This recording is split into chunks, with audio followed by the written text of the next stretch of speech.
He ordered one thing, a ranch cook. Instead, the stagecoach stopped in front of his lonely cabin carrying a young widow with tired eyes, 2 worn suitcases, and a sleeping baby resting quietly on her hip. The cowboy looked at the child, then back at the woman. "This has to be some kind of mistake," he muttered. But when she quietly whispered, "If you send us away, we have nowhere else to go," everything changed. What began as a simple job offer would become a story of sacrifice, second chances, and a love neither of them ever expected to find. Stay until the very end, because the final choice this cowboy makes will leave you speechless. And before we begin, if you enjoy heartfelt Wild West stories filled with hope, courage, and unforgettable characters, be sure to like this video and subscribe to the channel. Now let's ride into today's story. The spring wind swept gently across the rolling Montana plains, carrying the scent of fresh grass and melting snow from the distant Rocky Mountains. Jacob Turner stood on the porch of his weathered ranch house, watching a cloud of dust slowly rise along the narrow trail leading toward his property. The ranch had never felt so quiet. Since losing his father 2 years earlier, every chore had become his responsibility. Sunrise meant feeding cattle, repairing fences, breaking horses, hauling water, chopping firewood, and somehow finding enough strength to cook meals at the end of each exhausting day.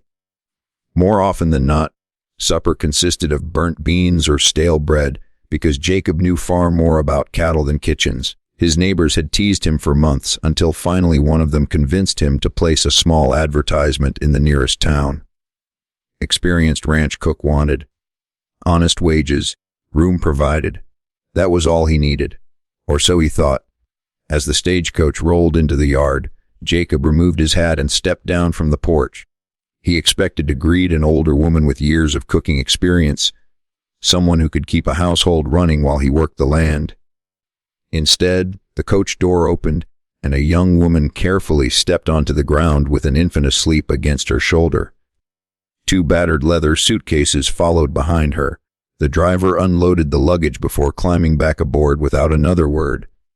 Jacob stared in complete silence. The woman looked no older than 25.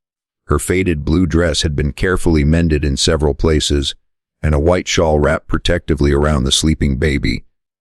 Despite the long journey, she stood with quiet dignity, though the weariness in her eyes revealed months of hardship. She offered a polite smile. "Mr. Turner." Jacob nodded slowly. "Yes." She extended her hand.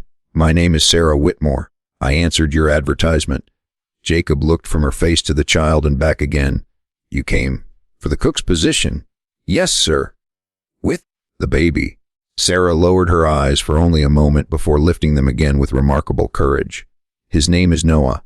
He's 8 months old." Jacob rubbed the back of his neck. "Mom, I asked for a cook." "I know." "Not." He hesitated, unsure how to finish the sentence without sounding cruel. Sarah finished it for him. "Not a widow carrying a child." Silence settled between them. Even the horses standing beside the barn seemed unusually still. Finally, Jacob sighed. "I'm sorry, Mrs. Whitmore. I should have been more specific. Ranch work is hard enough without caring for a baby, maybe another family in town." Before he could finish, Sarah quietly shook her head. "There isn't another family." Her voice remained calm, but heartbreak lingered beneath every word. She explained that her husband had died the previous autumn after a logging accident.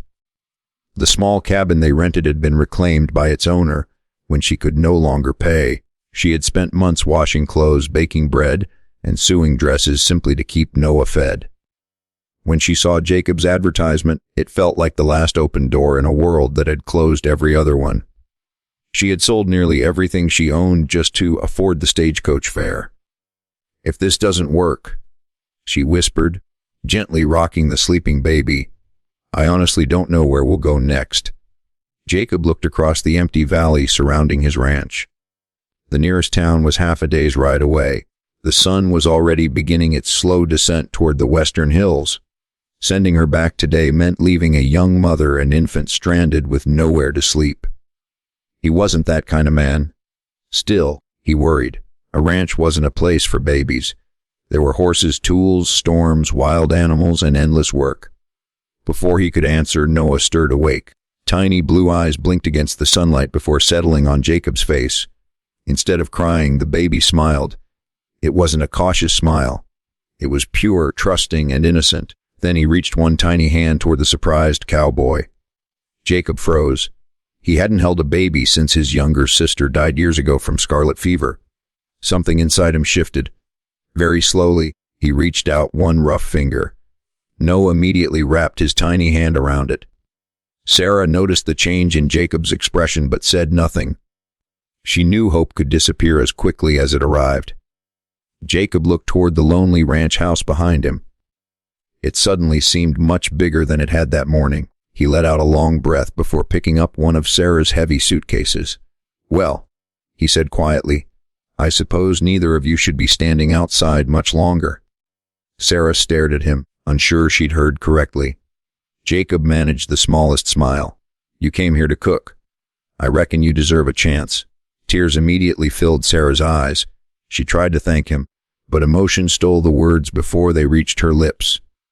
As Jacob carried her suitcase toward the cabin, neither of them realized that the lonely ranch they had entered as strangers would soon become the one place neither would ever want to leave.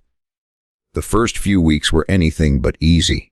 Every morning before sunrise, Sarah lit the stove while Noah slept in a small cradle Jacob built from old pine boards. The smell of fresh biscuits and hot coffee soon replaced the loneliness that had filled the ranch for years. For the first time in a long while, Jacob returned from long days on the range to a warm meal and a house that truly felt like home. Noah quickly became the heart of the ranch.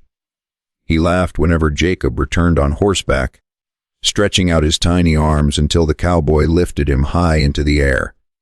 Though Jacob had promised himself he would never grow attached, he found himself carving wooden toys, fixing the baby's cradle, and even singing old ranch songs to help Noah fall asleep. Not everyone approved. When Jacob rode into town with Sarah and the baby, whispers followed them everywhere. Some claimed the widow had trapped him. Others warned that hiring a young mother would ruin his reputation. One rancher mocked him openly, saying, "You asked for a cook and ended up with another man's family." Jacob calmly looked the man in the eye and replied, "A woman willing to cross half the frontier to give her child a better life deserves respect, not gossip." His words silenced the crowd. That evening, Sarah quietly thanked him for defending her. Jacob smiled and said, "Around here no one stands alone." For the first time since losing her husband, Sarah felt safe. And for the first time in years, Jacob realized the empty ranch no longer felt empty at all.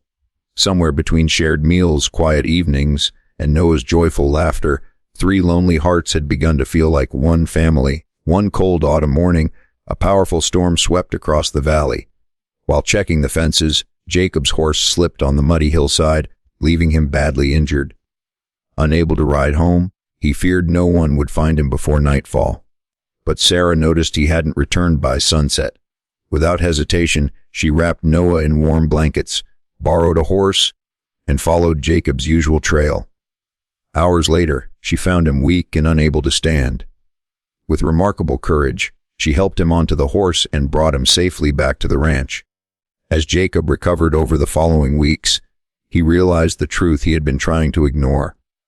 Sarah was no longer just the ranch cook, and Noah was no longer simply a child who lived under his roof. They had become his family. On Christmas Eve, Jacob handed Sarah a small wooden box. Inside was a simple silver ring. Looking into her tear-filled eyes, he quietly said, "I asked for a cook, but God sent me a wife and a son. If you'll have me, I'd like to spend the rest of my life loving both of you." With tears of joy, Sarah whispered, "Yes." The lonely ranch that had once echoed with silence was now filled with laughter, love, and the sound of a little boy calling Jacob high. If this story warmed your heart, don't forget to like this video, subscribe to the channel, and share it with someone who believes that sometimes the greatest blessings arrive in ways we never expect.